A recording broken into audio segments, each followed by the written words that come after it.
అండి అందరికీ. వాళ్ళు వచ్చేసి గులాబ్ పూలు నేను చూపిస్తానండి. దానికి కావాల్సిన ఇంగ్రీడియంట్స్: 1 కప్పు బియ్యం పిండి పట్టించింది,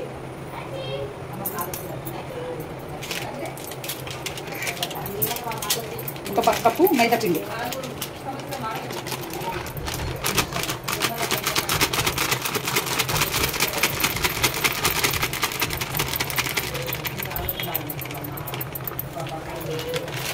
ఏ కప్తో అయితే బియ్యం పిండి తీసుకుంటామో అదే కప్పుతో మైదా పిండి కూడా తీసుకోవాలి. 1 కప్పు. అదే కప్పుతో షుగర్ కూడా తీసుకోవాలి. కొంచెం తక్కువనే తీసుకోవాలి, స్వీట్ ఎక్కువ ఉండదు ఇది గులాబ్ పూలు. సో అందుకే కొంచెం తక్కువనే తీసుకుంటున్నాను నేను. సగం కప్పు షుగరు, సగం స్పూను ఇలాచి పొడి,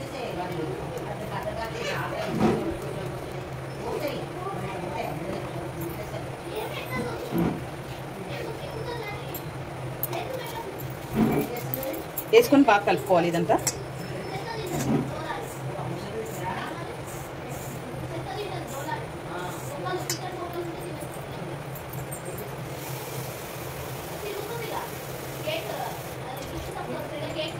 ఇది వాటర్ పోసుకుంటూ కలుపుకుంటూ పెట్టుకోవాలి.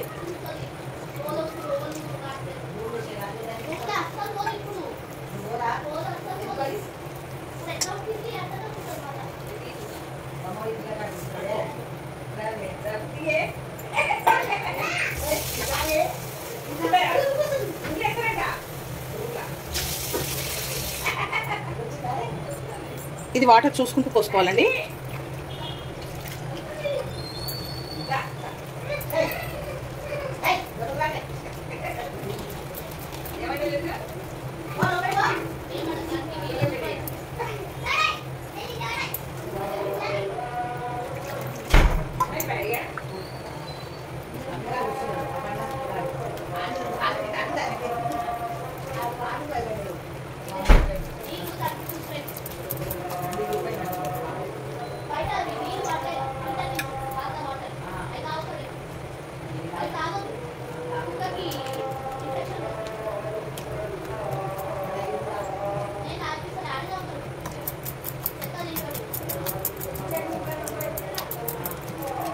ఇలా ఉండలు లేకుండా బాగా కలుపుకోవాలండి. బాగా కలుపుకొని ఒక 1/2 అవర్ దాకా 1 అవర్ దాకా ఇలా ఉంచుకోవాలి పిండి.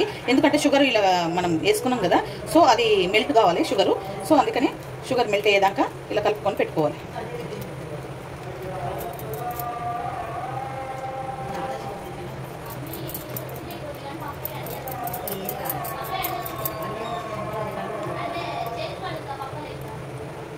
ఇది కలిపి పక్క పెట్టేసుకోవాలి. ఒక 1/2 అవర్ 1 అవర్ తర్వాత చేసుకోవాలి. ఆయిల్ పోసుకొని బాగా కాగనివ్వాలి. ఇది ఉంటుంది కదా గులాబ్ పూలు చేసేది, ఇది ఇలా నూనెలో పెట్టుకొని బాగా కాగనివ్వాలి. పిండి ఇలా కలుపుకుంటూ స్పూన్ తోటి వేసుకుంటుండాలి. ఒక్కొక్కటి ఇలా కాగింది తీసి ఇలా డిప్ చేసి ఇలా ఆయిల్లో పెట్టి ఇలా కదిలిస్తే విడిపోతుంది. స్టార్టింగ్ కొంచెం విడిపోదు, సో చాకుతోటి మనం ఇలా అనుకుంటే విడిపోతుంది అనమాట. చాకు తీసుకుని ఇలా అంటే కిందికి వచ్చేస్తుంది, అలా వచ్చేస్తుంది. పక్కకి కడాయి పెద్దగా ఉంటే పక్కకు పెట్టుకోవచ్చు. ఇది బోల్డు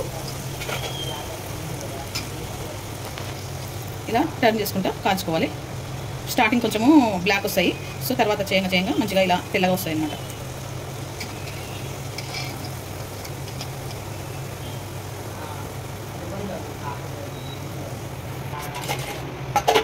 ఓకేనండి, గులాబ్ పూలు రెడీ అయిపోయాయి. ఈ వీడియో కనుక నచ్చితే లైక్ చేయండి, షేర్ చేయండి, కామెంట్ చేయండి, సబ్స్క్రైబ్ చేయండి. చాలా బాగుంటుంది. మీరు కూడా ట్రై